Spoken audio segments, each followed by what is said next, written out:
स्वागत है PTC news विचार दर्शकों का। मैं हरप्रीत सिंह। तुम देख रहे हो कि ईआई वार्स एंड केबल्स विचार तकरार। बंदी ਸਿੰਘਾਂ ਦੀ रिहाई का मसला लंबे समय तो अटकिया होया है। वार-वार दलीलां अपीलां देने के बावजूद भी वो सिंह ਜਿਹੜੇ ਆਪਣੀਆਂ ਸਜ਼ਾਵਾਂ ਵੀ ਪੂਰੀਆਂ ਕਰ ਚੁੱਕੇ ਨੇ, ਉਹ ਸਿੰਘ ਜਿਹੜੇ ਸਰੀਰਕ ਪੱਖੋਂ ਕਮਜ਼ੋਰ ਵੀ ਹੋ ਚੁੱਕੇ ਨੇ, ਮਾਨਸਿਕ ਤਸ਼ੱਦਦ ਦਾ ਸ਼ਿਕਾਰ ਹੋ ਚੁੱਕੇ ਨੇ, ਪਰ ਫਿਰ ਵੀ ਉਹਨਾਂ ਨੂੰ ਜੇਲ੍ਹਾਂ ਦੇ ਵਿੱਚ ਕੈਦ ਕਰਕੇ ਰੱਖਿਆ ਹੋਇਆ। ਸਰਕਾਰਾਂ ਦੀਆਂ ਅਣਦੇਖੀਆਂ ਕਹਿ ਲਓ ਜਾਂ ਕਾਨੂੰਨ ਦੇ ਵਿੱਚ ਦਾਇਰੇ 'ਚ ਰਹਿ ਕੇ ਇਹ ਸਾਰੇ ਕੰਮ ਕਰਨੇ ਪੈਣੇ ਨੇ, ਇਹ ਦਲੀਲਾਂ ਕਹਿ ਲਓ, ਪਰ ਬੰਦੀ ਸਿੰਘ ਹਾਲੇ ਵੀ ਜੇਲ੍ਹਾਂ ਦੇ ਵਿੱਚ ਨੇ। ਵੱਖ-ਵੱਖ ਜਥੇਬੰਦੀਆਂ ਸਿੱਖ ਜਥੇਬੰਦੀਆਂ ਵੱਲੋਂ ਮਾਰਚ ਵੀ ਕੱਢੇ ਜਾ ਰਹੇ ਨੇ, ਦਲੀਲਾਂ ਅਪੀਲਾਂ ਵੀ ਦਿੱਤੀਆਂ ਜਾ ਰਹੀਆਂ ਨੇ, ਪਰ ਇਸ ਸਭ ਦੇ ਬਾਵਜੂਦ ਬੰਦੀ ਸਿੰਘਾਂ ਦੀ ਰਿਹਾਈ ਪੋਸੀਬਲ ਨਹੀਂ ਹੋ ਪਾ ਰਹੀ। ਇੱਕ ਹੋਰ ਅਹਿਮ ਮੁੱਦਾ ਇਸੇ ਦੇ ਨਾਲ ਹੀ ਜੁੜਿਆ ਹੋਇਆ ਪ੍ਰੋਫੈਸਰ ਦਵਿੰਦਰਪਾਲ ਸਿੰਘ ਭੁੱਲਰ ਦੀ ਰਿਹਾਈ ਦਾ ਮਸਲਾ ਇਹਨਾਂ ਦਿਨਾਂ ਦੇ ਵਿੱਚ ਸੁਰੱਖਿਆ ਦੇ ਵਿੱਚ ਹੈ, ਕਿਉਂਕਿ ਪੰਜਾਬ ਦੇ ਵਿੱਚ ਚੋਣਾਂ ਸਿਖਰਾਂ ਤੇ ਨੇ, ਵਿਧਾਨ ਸਭਾ ਚੋਣਾਂ ਹੋਣ ਜਾ ਰਹੀਆਂ ਨੇ। ਉਸ ਗੱਲ ਨੂੰ ਧਿਆਨ ਦੇ ਵਿੱਚ ਰੱਖਦਿਆਂ ਹੋਇਆ ਇਹੀ ਟਾਈਮ ਹੁੰਦਾ ਹੈ ਜਦੋਂ ਤੁਸੀਂ ਸਰਕਾਰਾਂ ਤੇ ਪਾਰਟੀਆਂ ਤੇ ਪ੍ਰੈਸ਼ਰ ਪਾ ਸਕਦੇ ਹੋ ਔਰ ਹੱਕ ਹਕੂਕ ਦੀ ਗੱਲ ਕਰਦੇ ਹੋਇਆ ਉਹਨਾਂ ਬੰਦੀ ਸਿੰਘਾਂ ਨੂੰ ਰਿਹਾ ਕਰਵਾ ਸਕਦੇ ਹੋ। ਗੱਲ ਨਿਕਲ ਕੇ ਸਾਹਮਣੇ ਆ ਰਹੀ ਹੈ ਕਿ ਗੁਰੂ ਪਾਤਸ਼ਾਹ ਦਾ, ਗੁਰੂ ਨਾਨਕ ਪਾਤਸ਼ਾਹ ਦਾ ਜਦੋਂ 550ਵਾਂ ਪ੍ਰਕਾਸ਼ ਪੁਰਬ ਮਨਾਇਆ ਗਿਆ ਸੀ ਤਾਂ ਕੇਂਦਰ ਸਰਕਾਰ ਵੱਲੋਂ ਇਹ ਕਿਹਾ ਗਿਆ ਸੀਗਾ ਕਿ ਬੰਦੀ ਸਿੰਘਾਂ ਨੂੰ ਰਿਹਾ ਕੀਤਾ ਜਾਏਗਾ। ਉਸ ਤੋਂ ਬਾਅਦ ਵੀ ਇਹ ਰਿਹਾਈ ਪੋਸੀਬਲ ਕਿਉਂ ਨਹੀਂ ਹੋ ਪਾਈ, ਇਹ ਇੱਕ ਵੱਡਾ ਸਵਾਲ ਜ਼ਰੂਰ ਖੜਾ ਹੋ ਰਿਹਾ। ਸਵਾਲ ਆਮ ਆਦਮੀ ਪਾਰਟੀ ਦੀ ਦਿੱਲੀ ਸਰਕਾਰ ਤੇ ਵੀ ਚੁੱਕਿਆ ਜਾ ਰਿਹਾ ਕਿ ਆਮ ਆਦਮੀ ਪਾਰਟੀ ਦੀ ਦਿੱਲੀ ਸਰਕਾਰ ਦੇ ਉੱਤੇ ਕਾਫੀ ਕੁਝ ਨਿਰਭਰ ਕਰਦਾ ਹੈ। ਹਾਲਾਂਕਿ ਪ੍ਰੋਫੈਸਰ ਦਵਿੰਦਰਪਾਲ ਸਿੰਘ ਭੁੱਲਰ ਇਸ ਵਕਤ ਅੰਮ੍ਰਿਤਸਰ ਜੇਲ੍ਹ ਦੇ ਵਿੱਚ ਬੰਦ ਨੇ, ਪਰ ਉਹ ਦਿੱਲੀ ਦੇ ਕੈਦੀ ਨੇ, ਇਸ ਕਰਕੇ ਉਹਨਾਂ ਦੀ ਰਿਹਾਈ ਦੇ ਲਈ ਦਿੱਲੀ ਸਰਕਾਰ ਦੀ ਸਹਿਮਤੀ ਬੜੀ ਜ਼ਰੂਰੀ ਹੈ। ਕੁਝ ਡਾਕੂਮੈਂਟਸ ਵਾਇਰਲ ਹੋ ਰਹੇ ਨੇ, ਉਹ ਡਾਕੂਮੈਂਟਸ ਇਹ ਦੱਸਦੇ ਨੇ ਕਿ ਇੱਕ ਮੀਟਿੰਗ ਹੋਈ ਸੀ, ਉਸ ਮੀਟਿੰਗ ਦੇ ਵਿੱਚ ਦਿੱਲੀ ਸਰਕਾਰ ਦੇ ਗ੍ਰਹਿ ਮੰਤਰੀ ਨੇ ਜਿਹੜੇ, ਉਹਨਾਂ ਦੀ ਅਧੀਨਗੀ ਦੇ ਵਿੱਚ ਇਹ ਮੀਟਿੰਗ ਹੋਈ ਸੀ। ਉਸ ਮੀਟਿੰਗ ਦੇ ਵਿੱਚ ਇਸ ਰਿਹਾਈ ਨੂੰ ਰਿਜੈਕਟ ਕਰ ਦਿੱਤਾ ਗਿਆ ਸੀ, ਇਹ ਰਿਹਾਈ ਨਹੀਂ ਕੀਤੀ ਗਈ ਸੀ ਔਰ ਇਹ ਦਲੀਲ ਦਿੱਤੀ ਗਈ ਸੀ ਕਿ ਇਹਨਾਂ ਦਾ ਜੋ ਕ੍ਰਾਈਮ ਹੈ ਉਹ ਬਹੁਤ ਗੰਭੀਰ ਹੈ, ਇਸ ਕਰਕੇ ਰਿਹਾਈ ਪੋਸੀਬਲ ਨਹੀਂ ਹੈ। ਇਸੇ ਤੇ ਹੀ ਵਿਚਾਰ ਤਕਰਾਰ ਲੈ ਕੇ ਹਾਜ਼ਰ ਹੋਏ ਹਾਂ। ਸਾਡਾ ਖਾਸ ਮਹਿਮਾਨ ਜੁੜੇ ਹੋਏ ਨੇ ਇਸ ਪੂਰੀ ਵਿਚਾਰ ਚਰਚਾ ਦੇ ਵਿੱਚ ਸ਼ਾਮਿਲ ਹੋਣ ਦੇ ਲਈ। ਕਰਨੈਲ ਸਿੰਘ ਪੀਰ ਮੁਹੰਮਦ ਸਾਹਿਬ ਬੁਲਾਰੇ ਸ਼੍ਰੋਮਣੀ ਅਕਾਲੀ ਦਲ ਦੇ, ਜਸਪਾਲ ਸਿੰਘ ਮੰਝਪੁਰ ਸਾਹਿਬ ਮੁਖੀ ਨੇ पंजाब ਅਲਾਇੰਸ ਦੇ, ਦਵਿੰਦਰ ਸਿੰਘ ਜੀ ਪ੍ਰੈਜ਼ੀਡੈਂਟ ਨੇ ਸੰਤ ਸਿਪਾਹੀ ਗਰੁੱਪ ਲੁਧਿਆਣਾ ਤੋਂ, ਸੁਖਦੇਵ ਸਿੰਘ ਫਗਵਾੜਾ ਕੋਆਰਡੀਨੇਟਰ ਨੇ ਅਲਾਇੰਸ ਸਿੱਖ ਜਥੇਬੰਦੀਆਂ ਦੇ। ਬਹੁਤ ਬਹੁਤ ਸਵਾਗਤ ਹੈ ਸਾਰੇ ਮਹਿਮਾਨਾਂ ਦਾ। ਇੱਕ ਵਾਰ ਫਿਰ ਤੋਂ ਦਰਸ਼ਕਾਂ ਨੂੰ ਮੋਟੀ ਜਾਣਕਾਰੀ ਦੇ ਦਈਏ। ਤੁਸੀਂ ਦੇਖਿਆ ਹੋਣਾ ਕਿ ਗੁਰਦੁਆਰਾ ਸ਼੍ਰੀ ਫਤਿਹਗੜ੍ਹ ਸਾਹਿਬ ਤੋਂ ਇੱਕ ਵੱਡਾ ਮਾਰਚ ਨਿਕਲਿਆ ਸੀਗਾ ਜਿਹੜਾ ਗਵਰਨਰ ਹਾਊਸ ਤੱਕ ਕੱਢਿਆ ਗਿਆ ਔਰ ਇਸ ਮੰਗ ਨੂੰ ਲੈ ਕੇ ਕੱਢਿਆ ਗਿਆ ਕਿ ਜਿਹੜੇ ਸਿੰਘ ਜਿਨ੍ਹਾਂ ਨੇ ਆਪਣੀਆਂ ਸਜ਼ਾਵਾਂ ਪੂਰੀਆਂ ਕਰ ਲਈਆਂ ਨੇ, ਉਸ ਕਾਲੇ ਦੌਰ ਦੇ ਵਿੱਚ ਜੋ ਕੁਝ ਘਟਨਾਕ੍ਰਮ ਹੋਇਆ, ਉਹ ਸਾਰੇ ਘਟਨਾਕ੍ਰਮ ਤੋਂ ਬਾਅਦ ਉਹਨਾਂ ਨੂੰ ਸਜ਼ਾਵਾਂ ਹੋਈਆਂ, ਉਹ ਸਜ਼ਾਵਾਂ ਪੂਰੀਆਂ ਕਰ ਚੁੱਕੇ ਨੇ, ਉਸ ਦੇ ਬਾਵਜੂਦ ਉਹਨਾਂ ਨੂੰ ਜੇਲ੍ਹਾਂ ਦੇ ਵਿੱਚ ਡੱਕ ਕੇ ਕਿਉਂ ਰੱਖਿਆ ਹੋਇਆ। ਪ੍ਰੋਫੈਸਰ ਦਵਿੰਦਰਪਾਲ ਸਿੰਘ ਭੁੱਲਰ ਦੀ ਐਗਜ਼ਾਮਪਲ ਵੀ ਦਿੱਤੀ ਜਾਂਦੀ ਹੈ। ਉਹ ਸ਼ਖਸ ਜਿਹਨੇ ਆਪਣੀ ਜ਼ਿੰਦਗੀ ਦਾ ਵੱਡਾ ਹਿੱਸਾ, ਆਪਣੀ ਤਾਂ ਉਮਰ ਜਵਾਨੀ ਜਿਹੜੀ ਉਹ ਜੇਲ੍ਹ ਦੇ ਵਿੱਚ ਹੰਡਾ ਦਿੱਤੀ, ਜੋ ਸਰੀਰਕ ਪੱਖੋਂ ਵੀ ਕਮਜ਼ੋਰ ਹੋ ਚੁੱਕੇ ਨੇ, ਮਾਨਸਿਕ ਪੱਖੋਂ ਵੀ ਕਮਜ਼ੋਰ ਹੋ ਚੁੱਕੇ ਨੇ ਔਰ ਜਿਨ੍ਹਾਂ ਦੇ ਬਾਰੇ ਇਹ ਕਿਹਾ ਜਾ ਰਿਹਾ ਹੈ ਕਿ ਉਹ ਅੱਤਵਾਦੀ ਨੇ, ਉਹਨਾਂ ਦੇ ਬੜੇ ਸੰਗੀਨ ਇਲਜ਼ਾਮ ਨੇ, ਉਹਨਾਂ ਤੋਂ ਖਤਰਾ ਹੋ ਸਕਦਾ ਹੈ। ਇੱਕ ਉਹ ਸ਼ਖਸ ਜਿਹੜਾ ਸਹੀ ਤਰ੍ਹਾਂ ਤੁਰ ਵੀ ਨਹੀਂ ਸਕਦਾ, ਜਿਹੜਾ ਖੜਾ ਵੀ ਨਹੀਂ ਹੋ ਸਕਦਾ, ਜਿਹੜਾ ਢੰਗ ਨਾਲ ਖਾ ਵੀ ਨਹੀਂ ਸਕਦਾ, ਉਸ ਨੂੰ ਕਿਸ ਤੋਂ ਖਤਰਾ ਇਹ ਸਮਝਣ ਦੀ ਗੱਲ ਜ਼ਰੂਰ ਹੈਗੀ ਹੈ। ਸ਼ੁਰੂਆਤ ਮੈਂ ਜਸਪਾਲ ਸਿੰਘ ਮੰਝਪੁਰ ਹੋਰਾਂ ਤੋਂ ਕਰਾਂਗਾ। ਮੰਝਪੁਰ ਜੀ, ਜਿਹੜੀ ਵੱਖ-ਵੱਖ ਜਥੇਬੰਦੀਆਂ ਵੱਲੋਂ ਡਿਮਾਂਡ ਕੀਤੀ ਜਾ ਰਹੀ ਹੈ ਕਿ ਜਿੰਨੇ ਸਿੰਘ ਨੇ, ਪਹਿਲਾਂ ਤਾਂ ਮੈਂ ਥੋੜੀ ਜਿਹੀ ਜਾਣਕਾਰੀ ਲੋਕਾਂ ਤੱਕ ਪਹੁੰਚਾਉਣੀ ਜ਼ਰੂਰ ਚਾਹੁੰਦਾ ਤੁਹਾਡੇ ਜ਼ਰੀਏ। ਆਮ ਲੋਕਾਂ ਨੂੰ ਇਹ ਪਤਾ ਹੀ ਨਹੀਂ ਹੈ ਕਿ ਇਹ ਕਿਹੜੇ ਬੰਦੀ ਸਿੰਘਾਂ ਦੀ ਰਿਹਾਈ ਦੀ ਮੰਗ ਕੀਤੀ ਜਾ ਰਹੀ ਹੈ, ਉਹਨਾਂ ਨੇ ਕੀ ਕ੍ਰਾਈਮ ਕੀਤਾ ਸੀ ਔਰ ਇੱਥੋਂ ਤੱਕ ਵੀ ਦੇਸ਼ ਦਾ ਕਾਨੂੰਨ ਇਹ ਕਹਿੰਦਾ ਕਿ ਜਿਹੜੇ ਆਪਣੀਆਂ ਸਜ਼ਾਵਾਂ ਭੁਗਤ ਚੁੱਕੇ ਨੇ ਤਾਂ ਵੀ ਉਹ ਜੇਲ੍ਹਾਂ ਦੇ ਵਿੱਚ ਰਹਿਣ। ਦੇਖੋ, ਸਭ ਤੋਂ ਵੱਡੀ ਗੱਲ ਤਾਂ ਮੈਂ ਦੇਸ਼ ਦੇ ਕਾਨੂੰਨ ਤੋਂ ਹੀ ਸ਼ੁਰੂ ਕਰੂੰਗਾ ਜੀ। ਦੇਸ਼ ਦਾ ਕਾਨੂੰਨ ਜਿਹੜਾ ਭਾਰਤੀ ਸੰਵਿਧਾਨ ਆ ਉਹ ਇਹੀ ਕਹਿੰਦਾ ਵੀ ਇਕੁਐਲਿਟੀ ਬਿਫੋਰ ਲਾਅ, ਸਾਰੇ ਸਿਟੀਜ਼ਨ ਨੂੰ। ਇੱਕ ਪਾਸੇ ਜੇ 5 ਸਾਲ ਦੀ ਕੈਦ ਕੱਟਣ ਤੋਂ ਬਾਅਦ ਉਮਰ ਕੈਦ CBI ਕੇਸਾਂ ਦੇ ਵਿੱਚ ਬੰਦਿਆਂ ਨੂੰ, ਜਿਹੜੇ ਝੂਠੇ ਪੁਲਿਸ ਮੁਕਾਬਲਿਆਂ ਦੇ ਦੋਸ਼ੀ ਆ, ਉਹਨਾਂ ਨੂੰ ਰਿਹਾ ਕੀਤਾ ਜਾ ਸਕਦਾ, ਤੇ ਜਿਹੜੇ ਬੰਦੀ ਸਿੰਘ 25-30 ਸਾਲ ਲਗਭਗ, ਉਹਨਾਂ ਤੋਂ 5-6 ਗੁਣਾ ਵੱਧ ਸਜ਼ਾ ਭੁਗਤ, ਉਹਨਾਂ ਨੂੰ ਕਿਉਂ ਨਹੀਂ ਰਿਹਾ ਕੀਤਾ ਜਾ ਸਕਦਾ। ਸੋ ਇਹ ਸਭ ਤੋਂ ਵੱਡਾ ਜਿਹੜਾ ਭਾਰਤੀ ਸੰਵਿਧਾਨ ਦੇ ਜਾਂ ਉਹਨੂੰ ਨਿਯਮ ਨੂੰ ਲਾਗੂ ਕਰਨ ਵਾਲੇ ਜੋ ਵੀ ਸੱਤਾ ਦੇ ਗਲਿਆਰਿਆਂ ਦੇ ਵਿੱਚ ਜਾਂ ਰਾਜਨੀਤਿਕ ਅਹੁਦਿਆਂ ਦੇ ਉੱਤੇ ਬੈਠੇ ਆ ਜਾਂ ਅਦਾਲਤਾਂ ਵੀ, ਇਵਨ ਜਦੋਂ ਕੁਆਲਿਟੀ ਬਿਫੋਰ ਲਾਅ ਆ, ਤਾਂ ਸਾਡੀ ਸਭ ਤੋਂ ਵੱਡੀ ਇਹੀ ਇਹ ਹੱਕ ਆ ਸਾਡਾ ਸਾਰਿਆਂ ਦਾ ਵੀ ਜੇ 5 ਸਾਲ ਬਾਅਦ ਇੱਕ ਉਮਰ ਕੈਦੀ ਛੁੱਟ ਸਕਦਾ ਤੇ ਦੂਸਰਾ ਉਮਰ ਕੈਦੀ ਦੇ ਨਾਲ ਉਹਦੇ ਧਰਮ ਜਾਂ ਉਹਦੀ ਦਿੱਖ ਦੇ ਨਾਲ ਰੱਖ ਕੇ ਵਿਤਕਰਾ ਕਿਉਂ ਕੀਤਾ ਜਾਵੇ, ਕਿ 25-30 ਸਾਲ ਬਾਅਦ ਵੀ ਕਿਹਾ ਜਾਵੇ ਵੀ ਨਹੀਂ, ਇਹਨੂੰ ਨਹੀਂ ਛੱਡਿਆ ਜਾ ਸਕਦਾ, ਇਹਦਾ ਜੋ ਕ੍ਰਾਈਮ ਸੀ ਉਹ ਹੀਨੀਅਸ ਸੀ, ਜੋ ਕ੍ਰਾਈਮ ਸੀ ਉਹਦਾ ਕੱਟ ਲਈ ਉਹਨੇ, ਸਜ਼ਾ ਵੀ ਉਹਦੀ ਪੂਰੀ ਹੋ ਗਈ। ਦੂਸਰੀ ਜਿਹੜੀ ਤੁਹਾਡੀ ਗੱਲ ਹੈਗੀ ਵੀ ਕਿਹੜੇ ਬੰਦੀ ਸਿੰਘ ਹੈਗੇ ਆ, ਇਹਦੇ ਵਿੱਚੋਂ 9 ਬੰਦੀ ਸਿੰਘ ਉਹ ਹੈਗੇ ਆ, ਕੋਈ ਟੋਟਲ ਉਹ ਬੰਦੀ ਸਿੰਘ ਹੈਗੇ ਆ 20, ਜੀ। ਜਿਨ੍ਹਾਂ ਦੇ ਵਿੱਚੋਂ 9 ਬੰਦੀ ਸਿੰਘ ਇਹ ਆ ਜਿਨ੍ਹਾਂ ਨੇ 20 ਤੋਂ ਲੈ ਕੇ 30-31 ਸਾਲ ਤੱਕ ਉਮਰ ਕੈਦ ਕੱਟੀ ਆ। 7 ਬੰਦੀ ਸਿੰਘ ਉਹ ਆ ਜਿਹੜੇ ਬੇਅੰਤ ਮਰਡਰ ਕੇਸ ਦੇ ਨਾਲ ਸੰਬੰਧਿਤ ਹੈਗੇ ਆ, ਜਿਨ੍ਹਾਂ 'ਚ ਭਾਈ ਬਲਵੰਤ ਸਿੰਘ ਰਾਜੋਆਣਾ, ਭਾਈ ਜਗਤਾਰ ਸਿੰਘ ਹਵਾੜਾ, ਭਾਈ ਜਗਤਾਰ ਸਿੰਘ ਤਾਰਾ, ਭਾਈ ਪਰਮਜੀਤ ਸਿੰਘ ਢੋੜਾ, ਭਾਈ ਲਖਵਿੰਦਰ ਸਿੰਘ, ਭਾਈ ਸ਼ਮਸ਼ੇਰ ਸਿੰਘ ਤੇ ਭਾਈ ਗੁਰਮੀਤ ਸਿੰਘ ਆ। ਜੀ। 2 ਉਹ ਹੈਗੇ ਨੇ ਪ੍ਰੋਫੈਸਰ ਦਵਿੰਦਰਪਾਲ ਸਿੰਘ ਭੁੱਲਰ ਤੇ ਭਾਈ ਗੁਰਦੀਪ ਸਿੰਘ ਖਹਿਰਾ। ਭਾਈ ਗੁਰਦੀਪ ਸਿੰਘ ਖਹਿਰਾ 6 ਦਸੰਬਰ 1990 ਤੋਂ ਜੇਲ੍ਹ ਦੇ ਵਿੱਚ ਬੰਦ ਆ ਤੇ ਉਹਨਾਂ ਦਾ 31 ਸਾਲ ਤੋਂ ਉੱਤੇ 32ਵਾਂ ਸਾਲ ਉਹਨਾਂ ਨੂੰ ਜਿਹੜਾ ਜਾ ਰਿਹਾ ਹੈਗਾ। ਭੁੱਲਰ ਸਾਹਿਬ 19 ਜਨਵਰੀ 1995 ਤੋਂ ਲੈ ਕੇ ਹੁਣ ਤੱਕ ਜੇਲ੍ਹ 'ਚ ਹੈਗੇ ਆ। ਜੀ ਜੀ ਜੀ। ਇੰਨੀ ਸਜ਼ਾ ਕੱਟਣ ਵਾਲਾ ਕੋਈ ਹੋਰ ਉਮਰ ਕੈਦੀ ਦੱਸ ਅੱਛਾ ਮੰਜਪੁਰ ਜੀ ਗੱਲ ਦੱਸੋ, ਤੁਸੀਂ ਲਗਾਤਾਰ ਇਸ ਪੂਰੇ ਮਸਲੇ ਨੂੰ ਦੇਖ ਰਹੇ ਹੋ, ਇਸ ਮਸਲੇ ਨਾਲ ਜੁੜੇ ਹੋਏ ਹੋ, ਲੌਜਿਕ ਕੀ ਦਿੱਤਾ ਜਾਂਦਾ ਹੈ ਇਹਦੇ ਪਿੱਛੇ, ਤਰਕ ਕੀ ਦਿੱਤਾ ਜਾਂਦਾ ਕਿ ਕਿਉਂ ਨਹੀਂ ਉਹਨਾਂ ਨੂੰ ਰਿਹਾ ਕੀਤਾ ਜਾ ਸਕਦਾ? ਇਹ ਤੁਸੀਂ ਸਰਕਾਰੀ ਦੁਬਾਰੇ ਅਦਾਲਤਾਂ ਦੇ ਵਿੱਚ ਇਹ ਗੱਲਾਂ ਪਹੁੰਚਾਈਆਂ ਹੋਣੀਆਂ, ਤੁਹਾਨੂੰ ਦਲੀਲ ਕੀ ਮਿਲਦੀ ਹੈ ਅੱਗੋਂ? ਬਿਲਕੁਲ ਅਸੀਂ ਤਾਂ ਪਿਛਲੇ ਕਰੀਬ ਕਈ ਸਾਲਾਂ ਤੋਂ ਇਹ ਗੱਲਾਂ ਪਹੁੰਚਾ ਰਹੇ ਆ, ਪਰ ਦਲੀਲ ਇਹੀ ਆ, ਇੱਕ ਪੋਲੀਟੀਕਲ ਡਿਸੀਜਨ ਆ ਤੇ ਪੋਲੀਟੀਕਲ ਲੋਕਾਂ ਨੇ ਆਪਣੇ ਜਿਹੜੇ ਸਿਆਸੀ ਹਿੱਤਾਂ ਨੂੰ ਮੁੱਖ ਰੱਖ ਕੇ ਫੈਸਲੇ ਕਰਨੇ ਆ। ਪਿਛਲੇ ਸਮੇਂ ਦੌਰਾਨ ਵੀ ਹੋਏ ਨੇ, ਜਦੋਂ 2013 ਦੇ ਵਿੱਚ ਭੁੱਖ ਹੜਤਾਲਾਂ ਹੋਈਆਂ, ਭਾਈ ਗੁਰਬਖਸ਼ ਸਿੰਘ ਉਦੋਂ ਕੁਝ ਸੀਮਤ ਪਰੋਲਾਂ ਮਿਲੀਆਂ ਕੁਝ ਬੰਦਿਆਂ ਨੂੰ, ਤੇ 2015 ਚ ਬਾਪੂ ਸੂਤ ਸਿੰਘ ਭੁੱਖ ਹੜਤਾਲ ਤੇ ਬੈਠੇ, ਉਦੋਂ ਪ੍ਰੋਫੈਸਰ ਦਵਿੰਦਰਪਾਲ ਸਿੰਘ ਭੁੱਲਰ ਤੇ ਭਾਈ ਗੁਰਦੀਪ ਸਿੰਘ ਖੇੜੇ ਦੀ ਟ੍ਰਾਂਸਫਰ ਹੋਈ ਤੇ ਹੁਣ ਫਿਰ ਐਸਾ ਮਾਹੌਲ ਹੈਗਾ ਸਾਰਿਆਂ ਦੇ ਵਿੱਚ। ਇਹਨੂੰ ਹੁਣ ਗਲਤ ਜੋੜਿਆ ਜਾ ਰਿਹਾ। ਮੈਂ ਇੱਕ ਗੱਲ ਕਹਿਣਾ ਚਾਹੁੰਦਾ, ਗਲਤ ਜੋੜਿਆ ਜਾ ਰਿਹਾ ਵੀ ਸ਼ਾਇਦ ਵੋਟਾਂ ਦੇ ਮੱਦੇਨਜ਼ਰ ਨਹੀਂ, ਭੁੱਲਰ ਸਾਹਿਬ ਦੀ ਰਿਹਾਈ ਦੇ ਉੱਤੇ ਸੁਪਰੀਮ ਕੋਰਟ ਵੱਲੋਂ ਰੋਕ ਸੀ 17/12/2019 ਨੂੰ, ਤੇ ਉਹ ਰਿਟ ਪਟੀਸ਼ਨ ਮਨਿੰਦਰਜੀਤ ਸਿੰਘ ਬਿੱਟੇ ਦੀ ਖਾਰਜ ਹੋਈ 9/12/2021 ਨੂੰ। ਸੋ 9/12/2021 ਨੂੰ ਸਾਰੇ ਜਿਹੜੇ ਉਹਨਾਂ ਦੇ ਸਪੈਸੀਫਿਕ ਰੁਕਾਵਟਾਂ ਸੀ ਉਹ ਦੂਰ ਹੋ ਗਈਆਂ। ਉਸ ਕਰਕੇ ਉਸ ਤੋਂ ਬਾਅਦ ਜਿਹੜੀ ਮੁਹਿੰਮ ਚੱਲੀ ਹੈ ਵੋਟਾਂ ਦਾ ਐਲਾਨ ਉਸ ਤੋਂ ਕਾਫੀ ਬਾਅਦ ਦੇ ਵਿੱਚ ਜਾ ਕੇ ਹੋਇਆ। ਮੰਜਪੁਰ ਜੀ ਇੱਕ ਆਖਰੀ ਸਵਾਲ, ਫਿਰ ਮੈਂ ਬਾਕੀਆਂ ਤੋਂ ਵੀ ਲੈਣਾ, ਛੋਟਾ ਜਿਹਾ ਸਵਾਲ। ਜੇ ਤੁਸੀਂ ਕਹਿ ਰਹੇ ਹੋ ਕਿ ਕੇਂਦਰ ਸਰਕਾਰ ਨੇ ਵੀ ਰਿਹਾਈ ਦੇ ਆਰਡਰ ਦੇ ਦਿੱਤੇ, ਸੁਪਰੀਮ ਕੋਰਟ ਦੇ ਵਿੱਚ ਵੀ ਜਿਹੜੀ ਬਿੱਟਾ ਹੋਰਾਂ ਨੇ ਪਟੀਸ਼ਨ ਪਾਈ ਉਹ ਖਾਰਜ ਹੋ ਗਈ, ਫਿਰ ਰੁਕਾਵਟ ਕਿੱਥੇ ਹੈ? ਕਿੱਥੇ ਇਹ ਸਾਰਾ ਮਸਲਾ ਅੜਿਆ ਹੋਇਆ? ਰੁਕਾਵਟ ਪੋਲੀਟੀਕਲ, ਕਿਉਂਕਿ ਕੇਂਦਰ ਸਰਕਾਰ ਨੇ 550 ਸਾਲਾਂ ਤੇ ਜਦੋਂ 8 ਉਮਰ ਕੈਦੀਆਂ ਨੂੰ ਛੱਡਣ ਤੇ ਇੱਕ ਭਾਈ ਬਲਵੰਤ ਸਿੰਘ ਰਾਜੋਆਣਾ ਦੀ ਫਾਂਸੀ ਤੋੜਨ ਦੀ ਗੱਲ ਕੀਤੀ ਸੀ, ਤਾਂ ਉਹ ਵੀ ਅਜੇ ਤੱਕ ਪੂਰੀ ਨਹੀਂ ਹੋਈ, ਕਿਉਂਕਿ ਜਿਹੜੀ ਰਾਜੋਆਣਾ ਸਾਹਿਬ ਦੀ ਫਾਂਸੀ ਤੋੜਨੀ ਉਹ ਸੈਂਟਰਲ ਗਵਰਨਮੈਂਟ ਨੇ ਤੋੜਨੀ ਆਰਟੀਕਲ 72 ਦੇ ਥੱਲੇ, ਪਰ ਉਹਨਾਂ ਨੇ ਬਾਕੀ ਉਮਰ ਕੈਦੀਆਂ ਨੂੰ ਛੱਡਣ ਲਈ ਸਟੇਟਾਂ ਦੇ ਉੱਤੇ 161 ਦੇ ਥੱਲੇ ਪਾਵਰਾਂ ਵਰਤਣ ਦਾ ਜਿਹੜਾ ਆਰਡਰ ਕਰਤਾ। ਪਰ ਚਾਹੀਦਾ ਇਹ ਸੀ ਵੀ ਉਹ ਆਰਟੀਕਲ 72 ਦੇ ਥੱਲੇ ਇਹਨਾਂ ਉਮਰ ਕੈਦੀਆਂ ਦੀ ਵੀ ਰਿਹਾਈ ਦਾ ਆਰਡਰ ਕਰਦੇ।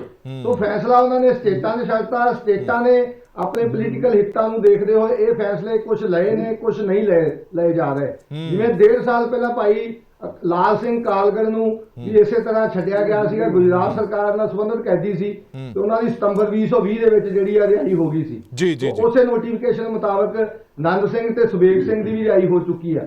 ਉਸ ਨੋਟੀਫਿਕੇਸ਼ਨ ਮੁਤਾਬਕ ਭਾਈ ਗੁਰਦੀਪ ਸਿੰਘ ਖਹਿੜਾ ਤੇ ਪ੍ਰੋਫੈਸਰ ਦਵਿੰਦਰਪਾਲ ਸਿੰਘ ਭੁੱਲਰ ਦੀ ਰਿਹਾਈ ਪੈਂਡਿੰਗ ਆ ਤੇ ਭਾਈ ਬਲਵੰਤ ਸਿੰਘ ਰਾਜੋਆਣਾ ਦੀ ਫਾਂਸੀ ਤੋੜਨੀ ਪੈਂਡਿੰਗ ਆ। ਇਹ 'ਚ ਵੀ ਜ਼ਿਕਰਯੋਗ ਹੈ ਵੀ ਭਾਈ ਬਲਵੰਤ ਸਿੰਘ ਰਾਜੋਆਣਾ ਵੱਲੋਂ ਸ਼੍ਰੋਮਣੀ ਕਮੇਟੀ ਵੱਲੋਂ ਸੁਪਰੀਮ ਕੋਰਟ ਦੇ ਵਿੱਚ ਵੀ ਰਿਟ ਪਟੀਸ਼ਨ ਦਾਖਲ ਆ, ਜਿਹਦੀ ਅਪ੍ਰੈਲ 2021 ਤੋਂ ਬਾਅਦ ਸੁਣਵਾਈ ਨਹੀਂ ਹੋਈ ਤੇ ਉਹਨਾਂ ਦੀ ਰਿਹਾਈ ਉਹ ਸੈਂਟਰ ਗਵਰਨਮੈਂਟ ਸਮੇਂ-ਸਮੇਂ ਤੇ ਟਾਈਮ ਲੈਂਦੀ ਰਹੀ ਵੀ ਅਸੀਂ ਆਪਣੇ ਨੋਟੀਫਿਕੇਸ਼ਨ ਮੁਤਾਬਕ ਛੇਤੀ ਫੈਸਲਾ ਕਰਾਂਗੇ। ਚਲੋ ਮੈਂ ਇੱਕ ਮਿੰਟ ਵਾਪਸ ਆਣਾ ਤੁਹਾਡੇ ਕੋਲ। ਠੀਕ ਹੈ, ਮੈਂ ਵਾਪਸ ਆਣਾ। ਸਾਡੇ ਨਾਲ ਹੋਰ ਵੀ ਮਾਨ ਜੁੜੇ ਹੋਏ ਨੇ, ਸੁਖਦੇਵ ਸਿੰਘ ਫਗਵਾੜਾ ਕੋਲ ਚੱਲਦੇ ਹਾਂ, ਫਿਰ ਦਵਿੰਦਰ ਸਿੰਘ ਹੋਰਾਂ ਕੋਲ ਵੀ ਚੱਲਾਂਗੇ। ਸੁਖਦੇਵ ਸਿੰਘ ਜੀ, ਮੈਂ ਕੱਲ ਪ੍ਰੈਸ ਕਾਨਫਰੰਸ ਵੀ ਤੁਹਾਡੀ ਸੁਣੀ ਹੈ, ਤੁਸੀਂ ਬੜੇ ਸੰਗੀਨ ਇਲਜ਼ਾਮ ਵੀ ਲਗਾਏ ਨੇ ਸਰਕਾਰ ਦੇ ਉੱਤੇ, ਦਿੱਲੀ ਸਰਕਾਰ ਦੇ ਉੱਤੇ, ਪਰ ਸਵਾਲ ਇਹ ਖੜਾ ਹੁੰਦਾ ਹੈ ਕਿ ਇਹਦੇ ਪਿੱਛੇ ਮਨਸ਼ਾ ਕੀ ਹੋਏਗੀ? ਜੇ ਤੁਸੀਂ ਵੋਟ ਬੈਂਕ ਦੀ ਗੱਲ ਕਰਦੇ ਹੋ ਤਾਂ ਪੰਜਾਬ ਦੇ ਵਿੱਚ ਸਿੱਖਾਂ ਤੋਂ ਵੱਡਾ ਵੋਟ ਬੈਂਕ ਤਾਂ ਕੋਈ ਨਹੀਂ ਹੈ, ਪਰ ਇਹ ਸਾਰਾ ਕੁਝ ਜੇ ਵੋਟ ਬੈਂਕ ਲਈ ਕੀਤਾ ਜਾ ਰਿਹਾ ਤਾਂ ਫਿਰ ਤਾਂ ਇਹ ਅਣਗੌਲੀ ਗੱਲ ਹੋ ਹੀ ਨਹੀਂ ਸਕਦੀ। ਫਿਰ ਤਾਂ ਪ੍ਰੋਫੈਸਰ ਦਵਿੰਦਰਪਾਲ ਸਿੰਘ ਨੂੰ ਕੱਲ ਹੀ ਰਿਹਾ ਕਰ ਦੇਣ।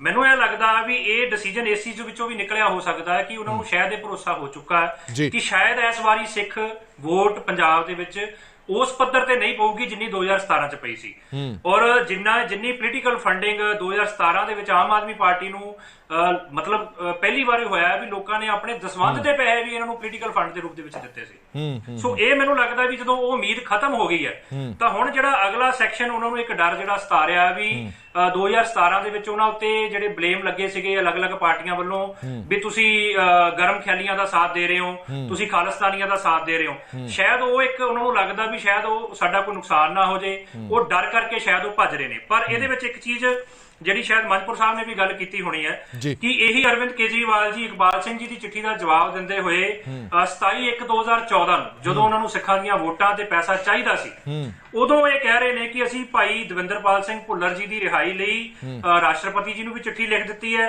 ਔਰ ਉਹਨਾਂ ਦੇ ਉੱਤੇ ਕੋਈ ਸਿੱਟ ਬਣਾਉਣ ਦੀ ਲੋੜ ਹੈ ਉਹ ਬਣਾਉਣ ਨੂੰ ਤਿਆਰ ਆ, ਹਮਦਰਦੀ ਦੇ ਉੱਤੇ ਆਧਾਰ ਦੇ ਉੱਤੇ ਅਸੀਂ ਉਹਨਾਂ ਦੀ ਹਰ ਤਰੀਕੇ ਦੀ ਮਦਦ ਕਰਨ ਨੂੰ ਤਿਆਰ ਆ, ਪਰ ਇੱਕ ਟਾਈਮ ਬੌਂਡ ਜਿਹੜਾ ਇੱਕ ਸਮੇਂ ਦੇ ਵਿੱਚ ਅਸੀਂ ਜੋ ਕੁਝ ਵੀ ਕਰ ਸਕਦੇ ਹੋਈਏ ਅਸੀਂ ਕਰਨ ਨੂੰ ਤਿਆਰ ਆ। ਪਰ ਇਹੀ ਸਰਕਾਰ 2019 ਤੇ 20 ਦੇ ਵਿੱਚ 4 ਵਾਰੀ ਇਸੇ ਭਾਈ ਦਵਿੰਦਰਪਾਲ ਸਿੰਘ ਭੁੱਲਰ ਨੂੰ ਜਿਨ੍ਹਾਂ ਦੇ ਨਾਲ ਉਹ 2014 ਚ ਹਮਦਰਦੀ ਜਤਾ ਰਹੇ ਸੀ, ਉਹਨਾਂ ਦੀ 4 ਵਾਰੀ ਸੈਂਟੈਂਸ ਰਿਵਿਊ ਬੋਰਡ ਦੇ ਵਿੱਚ ਰਿਜੈਕਟ ਕਰਦੀ ਹੈ ਉਹਨਾਂ ਦੀ ਰਿਹਾਈ ਨੂੰ ਔਰ ਉਹਦੇ ਵਿੱਚ ਇੱਕ ਰੀਜ਼ਨ ਜਿਹੜਾ ਮੈਂਸ਼ਨ ਕਰਦੀ ਹੈ ਉਹ ਬੜਾ ਮਤਲਬ ਉੱਥੋਂ ਇਹਨਾਂ ਦਾ ਦੋਗਲਾ ਚਿਹਰਾ ਜਿਹੜਾ ਉਹ ਸਾਹਮਣੇ ਆ ਜਾਂਦਾ, ਜਿਹਦੇ ਵਿੱਚ ਇਹ ਕਹਿੰਦੇ ਨੇ ਕਿ ਅਸੀਂ ਇਹਨਾਂ ਦੀ ਜਿਹੜੀ ਇਨਵੋਲਵਮੈਂਟ ਹੈ ਉਹ ਐਂਟੀ ਨੈਸ਼ਨਲ ਟੈਰਰਿਸਟ ਐਕਟੀਵਿਟੀਜ਼ ਦੇ ਵਿੱਚ ਹੋਣ ਕਰਕੇ ਔਰ ਇਹਨਾਂ ਦੀ ਜਿਹੜੀ perversity of the crime previous criminal history ਨੂੰ ਦੇਖਦੇ ਹੋਏ ਅਸੀਂ ਇਹਨਾਂ ਦੀ ਜਿਹੜੀ ਪ੍ਰੀਮੈਚੁਰ ਰਿਲੀਜ਼ ਹੈ ਉਹ ਅਸੀਂ ਰਿਜੈਕਟ ਕਰਦੇ ਹਾਂ। ਯੂਨੈਨਿਮਸਲੀ ਜਿਹੜਾ ਇਹ ਬੋਰਡ ਦਾ ਡਿਸੀਜਨ ਆ ਔਰ ਉਦੋਂ ਜਦੋਂ ਸੁਪਰੀਮ ਕੋਰਟ ਦੇ ਵਿੱਚ ਇਹਦਾ ਡਿਸੀਜਨ ਆਉਣਾ ਬਾਕੀ ਸੀ, ਇਹ ਆਪਣੇ ਆਪ ਦੇ ਵਿੱਚ ਕੰਟੈਂਪਟ ਆਫ ਕੋਰਟ ਵੀ ਹੈ ਕਿ ਜਦੋਂ